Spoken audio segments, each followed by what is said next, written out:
હળવદમાં રહેતા યુવાને તેના ભાઈની સારવાર માટે થઈને વ્યાજે રૂપિયા લીધા હતા અને વ્યાજખોરો દ્વારા તેની પાસેથી 2 સ્કૂટર, 1 બાઇક પડાવી લેવામાં આવ્યું હતું તેમજ તેના મકાનનો દસ્તાવેજ કરાવીને તેને જાનથી મારી નાખવાની ધમકી આપવામાં આવતી હતી, જે બાબતે નોંધાયેલ ફરિયાદ આધારે પોલીસે 3 આરોપીની ધરપકડ કરેલ છે। મળતી વિગત પ્રમાણે હળવદમાં રહેતા રાજેશભાઈ દ્વારા 4 શખ્સો સામે વ્યાજ બાબતની ફરિયાદ નોંધવામાં આવી હતી, જેમાં તેણે જણાવ્યું હતું કે તેના ભાઈની બીમારીની સારવાર માટે તેણે વ્યાજે રૂપિયા લીધા હતા અને તેની સામે વ્યાજ આપવામાં આવ્યું હતું। તેમ છતાં પણ તેઓની પાસેથી 2 સ્કૂટર અને 1 બાઇક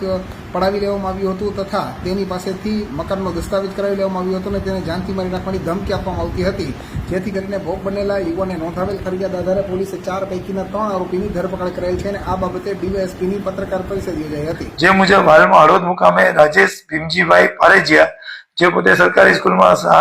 શિક્ષક તરીકે નોકરી કરે છે, તેમની ફરિયાદ લેવામાં આવી છે અને તેમની ફરિયાદ ઉપરથી પ્રભુ જહાભાઈ રબારી, ભરત રાણાભાઈ રબારી, હરદીપ ઉર્ફે મુન્નાભાઈ સવાભાઈ લાવડિયા, જયદેવ મનોદાન ગઢવી વિરુદ્ધ તોતિંગ વ્યાજ વસૂલવા માટે પટાણી ઉઘરાણી કરીને તેમજ